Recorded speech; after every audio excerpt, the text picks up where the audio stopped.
Hello, friends, and welcome to Weekly Witness, Texas Impact's weekly podcast designed to help mainstream Texans of faith understand the legislative process and help you engage with public policy in the great state of Texas. My name is Scott Atnip, your host and Texas Impact's Director of Public Witness, and today we give thanks for the convergence of so many holy seasons in one time frame. I know many Christians just finished celebrating Holy Week, Passover is coming, and we are in the midst of Ramadan.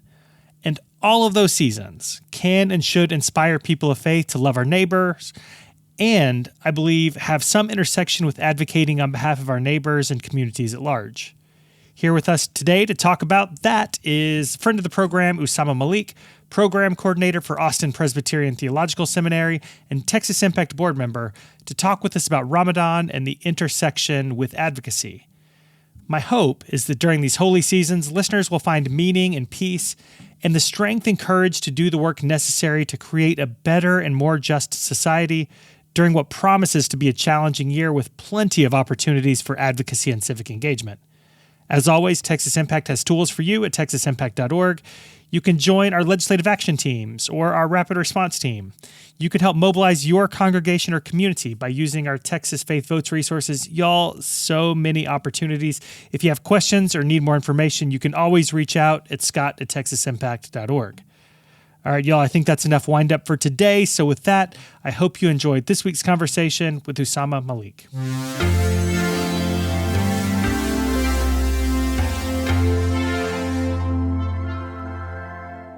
Joining us for today's conversation is Usama Malik, who wears many hats, but among them, he is the Associate for Student Affairs and Communications at the Austin Presbyterian Theological Seminary, and probably more importantly for this conversation, he is a board member of Texas Impact, so we'll all be very nice to him today. Usama, thanks for joining us again on the program. Appreciate you being here. Thanks for having me, Scott. It's great to be back. We had Luke on a couple weeks ago, who we share an office with. You had to walk across the street, so we're really spanning the entire state of Texas over the course of the last few weeks, but I appreciate you making the walk over.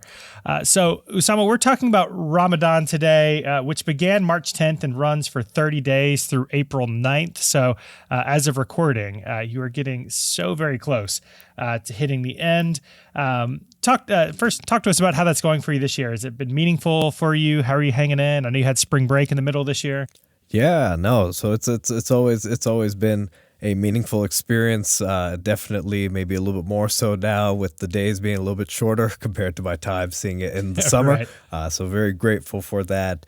But yeah, it's always an interesting season for myself and for so many other Muslims who are observing, but particularly due to my chaplaincy work, outside of the seminary, working with Muslim populations that are incarcerated or in college or in the community. I kind of see Ramadan in maybe 3 or 4 different flavors in different settings. And so this year, the first week of it overlapped with spring break. So it was interesting to kind of see it on a fast track. And now kind of getting back into a groove of things, you're like, okay, let's kind of get the Ramadan rhythm going. But wait a second, it's going to end next week. So it gets a little bit ahead of you. But it's been nice to kind of see the community kind of come around. But also, again, it's not divorced from the realities in the world in which we live. So it's, people aren't just retreating somewhere fasting and then they come back 30 days later. They're fasting in the midst of this and everything going on. And so it's been interesting to see that also happening amidst so many different things, kind of going around in the world and whatnot. So it's been a really interesting time in that sense, but I'd say a pretty weighty time as well within the Muslim community, within the community at large, just given the nature of the world in which we're living in. But yeah, every day to be able to participate has been a blessing so far. I love that. Also, I sometimes wish we could all go disappear somewhere for 30 days and not be impacted by the world around us. But as people of faith, we are here in the midst of it. Talk to us here at the beginning about Ramadan. For those who are less familiar, what should we know? Yeah, great question. So I think oftentimes when folks mention or think about Ramadan, whether they're Muslim or non-Muslim, the biggest thing that comes to mind is fasting. And the question comes around is what is this fasting about? What does it consist of? What's, just give us a little bit about it. And the biggest thing to kind of, I think a couple things to glean on is with respect to fasting in the month of Ramadan, it's one of the primal pillars of Islam, one of the 5 major pillars of Islam. The fasting in the month of Ramadan is them. But what's really interesting, what I tell folks, whether again in the university or in the prisons or elsewhere, is that Ramadan in and of itself, in the context of the Islamic sacred texts and the Islamic tradition of the Quran, is mentioned just once in that entire book, and it's mentioned once in a way that gives us a deep insight as to what is the purpose of not just the month, but why do we fast? And in that scripture, in that passage, it says that fasting has been prescribed for you. It says to the Muslims, and that fasting has been prescribed for you as it was prescribed for those who came before you, so that you might not lose weight, not lower your cholesterol levels, or not even empathize with those who are less fortunate, but so that you might attain consciousness or awareness of God. And this awareness, this consciousness of God encapsulates that then empathy of your fellow human being. It encapsulates that sense of justice that you should feel. It encapsulates that sense of neighborliness or of own self-regulation or whatnot. And what's very interesting is that within the context of the Quran as well. So that was fasting, but the connection of Ramadan is actually lifted to the month of being a month of revelation. So in the Quran, it says that it was in the month of Ramadan that this Quran was revealed. And so Muslims observe the month of Ramadan not necessarily just as a month of fasting, but they fast in recognition of this being a time that was not just the revelation of the Quran, but within the understanding of the Islamic tradition was also the revelation of previous scriptures, whether it was the Gospels, whether it was the Torah or whatnot. So it's very sacred in that sense that we have a month of divine connection. And in observance of that divine connection, the response is to then fast. And that fasting, again, is not just depriving oneself of food and nourishment from sun up to sundown or so, but it's done in a way that is much more holistic to cultivate a sense of mindfulness, of understanding, of awareness that then has an effect in terms of how you are operating in the world and around. And so it's done to the month, if I was to sum it in that sense, that the month of Ramadan within the Islamic tradition is not just a month where people leave off food and that's the purpose of it, but is a month that celebrates the connection of the divine to humanity, but is one that is very action-oriented, that requires those of its participants, whether they are able to fast or not, to take part in a series of actions that allow them to either partake in the month by fasting or by giving more charitably or by doing things to, not just benefit their own spirituality, but to benefit the world around them. Yeah, I love that. And I do think you're right. When most people think of Ramadan, they're thinking of the fasting component. And I know a lot of traditions fast. And so during that time of fasting, that consciousness of the divine is certainly a big piece of the spiritual component there. But I have been interested the last few years as I've learned more in hearing about those acts of charity, those acts of compassion that have come out of the season. We'll talk about the advocacy piece in a minute, but what does that look like? What do those acts of compassion, what do those acts of charity look like? Yeah, no, so that's a great question. I think you'll definitely see that a lot of times the name of the game in Ramadan with respect to fasting also has the iftar dinners, has a lot of food is in a much more of a copious amount in different ways within Ramadan. Even though there's the absence of food, it comes back at sundown in different ways. And so I think you'll see a lot of particular, not just charity, but relief efforts, different types of initiatives focused on targeting hunger, though not exclusively. Like I said, charity in and of itself just benefiting this aspect of emphasizing giving in one's community, whether they are working on, just different relief efforts or building somebody's home or doing something else, a community initiative. It doesn't have to just be pertaining to hunger relief, but I think oftentimes you'll see the easier connection connection, the lower hanging fruit within the community that, when they are leaving off a meal, maybe it's a little bit easier for, these folks to be able to help sponsor meals for folks that are abroad or that are local, who might be going hungry and, and confronting famine and different things. So you'll see a lot of, I'd say a lot of community organization around being able to target these types of initiatives, but it manifests so differently in different contexts, and I think it's one that's really beautiful to see, whether it is in a college environment where you see students kind of organizing collectively for something, or if you're in the community, you see a variety of different things kind of come about. But it's a pretty interesting to see, especially now. I think, when you do have some more global events kind of going on, you have different kind of catastrophes going on. There's been a lot of organizing right now around, relief for children and families in Gaza. So different things that are kind of going on in that sense. But there will be a very heightened sense, whether you go to the mosque or whether you go to any kind of community, you'll see that alongside their prayer services, alongside everything else, the programming, there's a heavy emphasis on different campaigns that are going with different organizations. And this year, more so, I think there's been a little bit more of a confluence around international, kind of relief and disaster awareness in that sense. Yeah, I would assume so. You're a board member, so this isn't going to surprise you. You know the work of Texas Impact, where we're trying to encourage people to make that shift from charity and compassion to justice and advocacy. So talk to us some about the intersection between Ramadan and advocacy and organizing in that realm.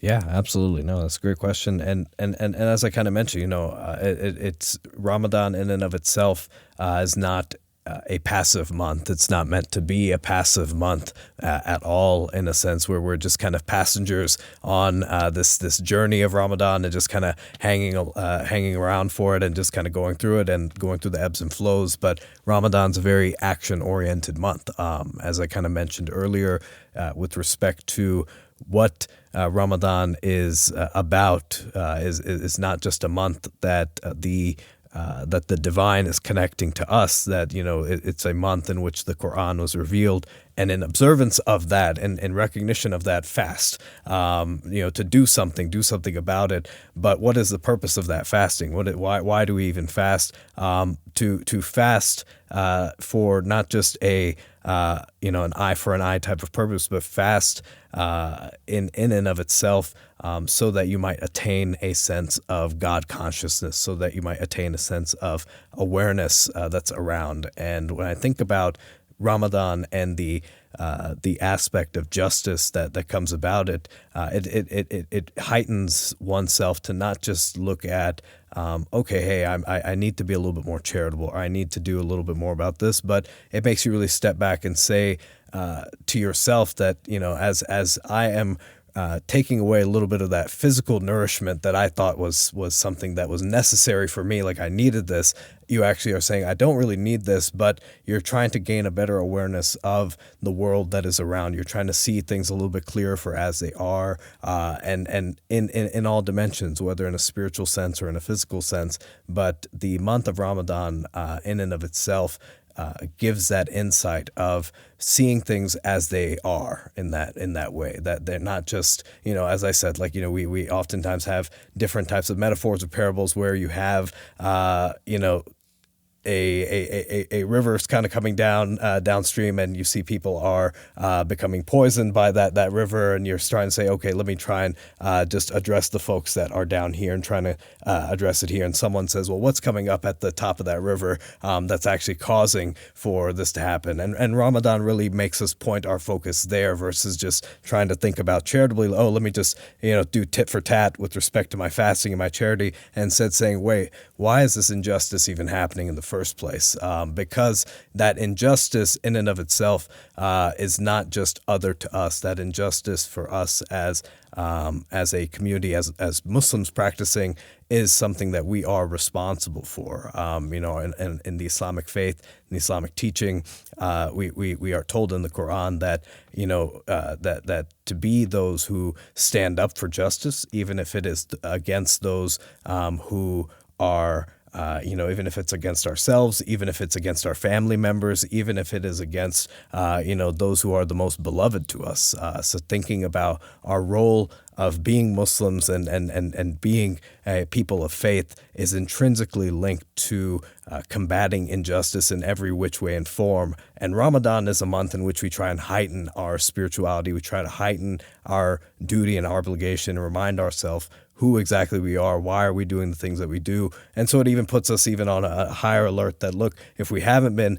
combating justice or combating injustice, if we haven't been standing up for justice, how do we kind of do that now? But in a way that says that is intentionally communal, and that's intentionally not just this one person's fasting, so they've got all of it right, but we're doing it in a community sense that says, wait a second, something's not right about this, and now what can we do action-wise to address that? And so you'll see a lot of different community organizing. You'll see a lot of different things pop up to it, but not just because it's an individual action in and of itself, which it is, but because it's being done in community as well, that it makes it much more cognizant. And I think the last thing I'll just say is that being in a space, whether here in Texas or anywhere else around the country, there's no shortages of injustices that are going on.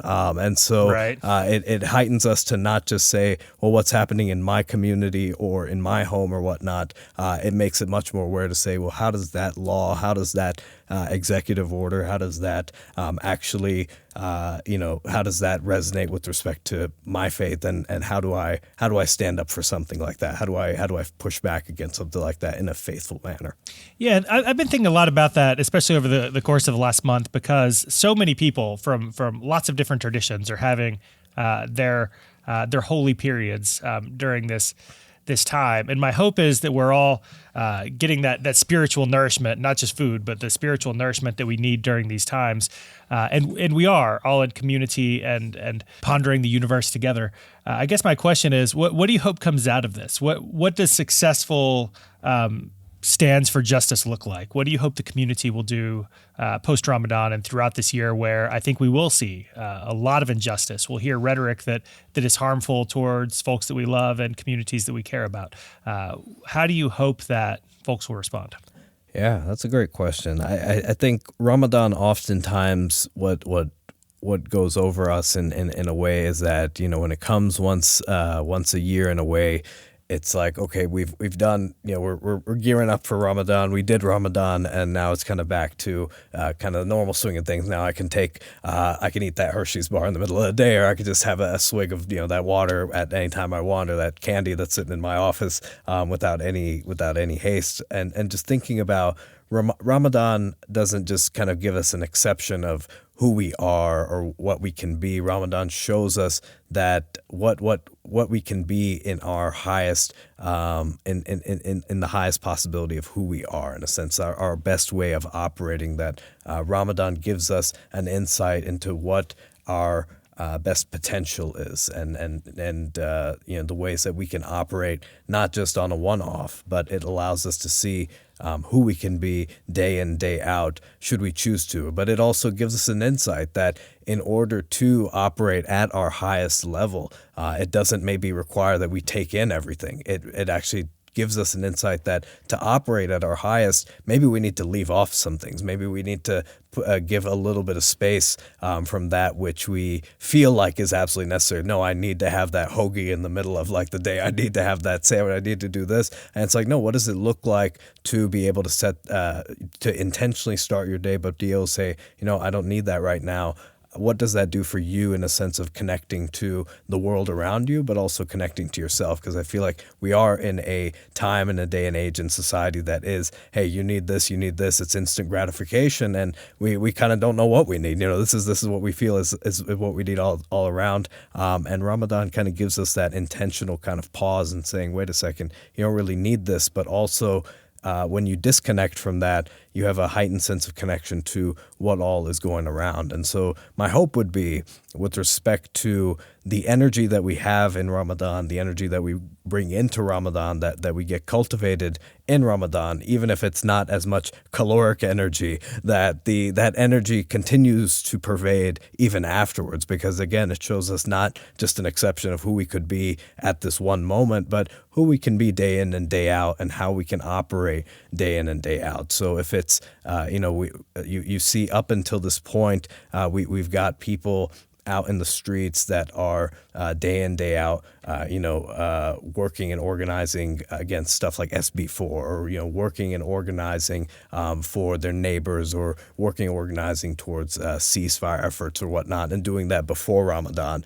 With Ramadan, kind of it's an even more infused with respect to the cohesion, the community organizing that's there, and being able to see what is the difference between doing that in Ramadan and doing that outside, and that Ramadan gives a little bit more of that synergy that does not have to just be, oh, hey, it's just because we're fasting all together, we're just doing this now at this time, but it's something that we're able to do day in, day out, even afterwards. So my hope is that it gives us an insight that, when we look at the work that needs to be done with respect to justice work, with respect to organizing, with respect to standing up for our neighbors, it's not all just piling on. It's not just additive. It's also subtractive with respect to ourselves. What can we leave off to be able to do some of the most good? And I think that that's something that's a little bit of a challenge for us in our society, because it's like we need all the things that we need. No, I need my phone right here. I need all these different things right here.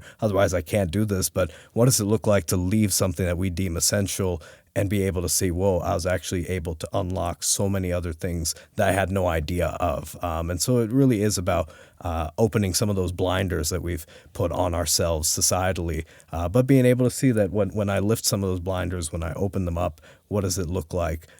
What's the world like in a sense of how I can contribute, even if I don't have again, I'll close on this in the sense of when I don't have the basic things that I thought I needed with respect to lunch and my couple of snacks in between, or my breakfast or my dinner at a particular time, when I just kind of set that to the side and thinking, how can I even function? Seeing I could actually be a lot more productive because I'm focused on what I need to get done before I need to take care of the nutritional part of my day. And so just thinking about in that same aspect, when I'm working towards justice, when I'm doing this other stuff, what are some of those things that are holding me back or that are distracting me, but that when I put them away to the side, I'd be like, oh, actually, I have so much more I could actually allocate and give and focus in on that I didn't know. But it does require a little bit of that letting go. And I think that that's the beauty of Ramadan, is that it's an individual effort, but it's done. The beauty of it that makes it easy is communally, is that it's in community. Yeah. And my hope is that what does it look like to not just go forth individually, but also what can we continue in that spirit to be communal and community oriented as well. Any advice for friends from other faith traditions in terms of how we can support our friends during the Ramadan season? Yeah, I would say that, the biggest thing as well, you don't have to bring any you don't have to apologize for eating your lunch at the same time. At that time, it's not gonna offend anybody. I think people are they're all good. It's not gonna distract it, but I think in essence, being cognizant of that same notion that I kind of lifted up, that again, Ramadan in and of itself is a time of heightened awareness, is a time of heightened connection, is a time not just of a physical fast, that when a Muslim within the tradition is understood as not just abstaining from fasting, from their meal, from their physical nourishment, but they're also doing a spiritual fast, or a fast of the heart, in which they're abstaining from backbiting, lying, cheating, all of these different things. So, the incumbent thing would be upon both that Muslim and ideally the world around, is to be able to cultivate a space in society that is not, stooped in terms of they've left off the food, but they're still partaking in the backbiting, the lying, the cheating, the injustices or whatnot. And so I think it's actually even more incumbent upon us, whether Muslim or non-Muslim, that during this time we enjoin the best of each other. We are just coming out of Holy Week right now within the Christian tradition and the Christian season. That the same kind of mindset we might have had with respect to Good Friday or with respect to Easter or whatnot. That we carry that sacredness, that solemnness going forward, but thinking that we have a lot that's in common within our own traditions, especially in the world that's around us, but it does require our best selves. And in what ways we can be able to bring about that in each of us. Food might be a low-hanging fruit, but the next kind of step up is in and of itself, us recognizing that in order to take on some of these really, challenging things that are coming up to us, or these difficult adversities that we're going to have to face, whether right now or in the long run or in another election season, that it's going to require our best selves. And how can we do that? Doing that individually is going to be quite the lift, but finding that there's actually resonance for us doing that collectively. So whether we are people of the Muslim faith or not of the Muslim faith, I think that this is a time for us to find the deeper shared connections and values beyond just like, oh, hey, Muslims fast or do this, or hey, Christians observe Easter and are doing all this stuff, or Jewish folks are observing Passover or whatnot. Great, that's nice ABC stuff, but what is the deeper connection? Because I feel like we're in a sophisticating time that is doing a lot more to divide us than unite us. And it's calling on us to dig into our deeper consciousness to say, well, what really does unite us in a way that we can confront some of these ugly realities. And so my hope would be that we take this time to reflect not just on our differences and be like, oh, that's cool, y'all do that, great. But where are the commonalities? And I think that would do us a lot of favors, especially just going forward with respect to the world that we live in day in and day out. I love that and really appreciate your words today. Really appreciate the time. Really appreciate all you do for Better Texas. Any shameless plugs before we close out today? Hey, shameless plugs. No, I would just. I like to give folks a shot. Yeah, no, weird kind of plug, but I would just say that one of the you'll see with respect to Muslim organizations here in Austin doing a lot of different things. I'll just give a shout out to specifically our organization, Muslim Space. We're a community organization based here in Austin. We've been operating since 2017, but specifically as a organization that's open and inclusive, but that's trying to make sure that the needs of Muslims, whether they are in the carceral system and in prison, or if they're in colleges or in the community, that their needs are met, that we're trying to do the best that we can for them, but also that we recognize our work is not just for or about or with Muslims, that this work, as we model it on the prophetic community, as we model it on the earliest community of Islam, was one that was in a very multicultural, interreligious setting and space, and that wherever you might be with respect to your church, your synagogue, your place of worship, your sacred space, your space of faith or no faith, that we're in a time and a challenging space going forward, not just in this state, but in this country, and that this is a time and opportunity for us to be able to get to know one another. And I'll just close on this verse of the Quran that lifts up that, we've created you in different tribes and nations, people of different colors, different tongues and languages, for the purpose of, not that you'll go to war with one another, not that you're going to go and try and outbox each other or try and take over one another, but so the purpose that you'd get to know one another. Because in this is a sign of the divine, is a remembrance of God in this diversity. And so my hope would be that for us as a people of faith, or diversity as however far we go here in the state, that we just get a chance to get to really get to know each other and get to connect with each other in our works that we do, because there's a lot more that unites us than divides us, and I think that we have a lot to offer for each other there. But I appreciate, again, as always, the space that you've offered here, Scott, and Texas Impact, the work that y'all do. There's no shortage of the work that y'all do, so I think that it's definitely cut out there, but it's one that I think is incumbent upon us as people of faith, of all faiths and of no faith, to take on together. What a great closing word. Usama, I really appreciate the time today. Thanks for all you do. Absolutely. Thanks so much, Scott. Appreciate it.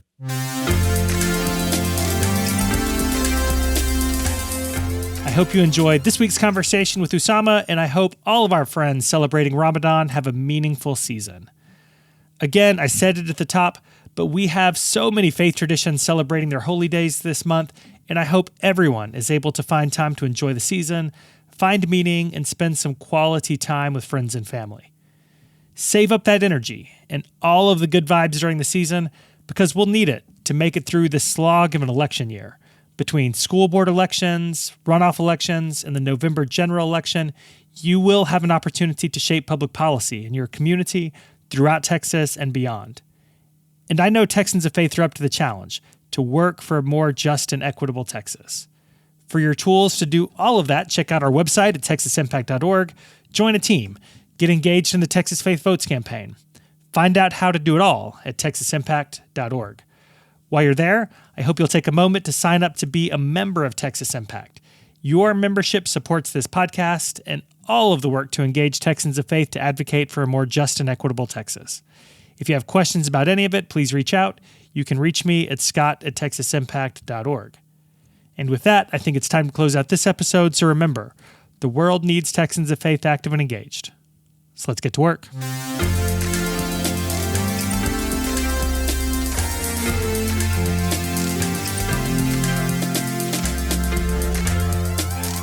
Weekly Witness is hosted by Scott Atnet, engineered and produced by David Fasalo. Our executive producer is B. Moorhead. The opinions expressed on Weekly Witness are those of Texas Impact and our guests, and do not necessarily reflect the views of our sponsors. Weekly Witness is a product of Texas Impact, people of faith working for justice. Visit us online at texasimpact.org.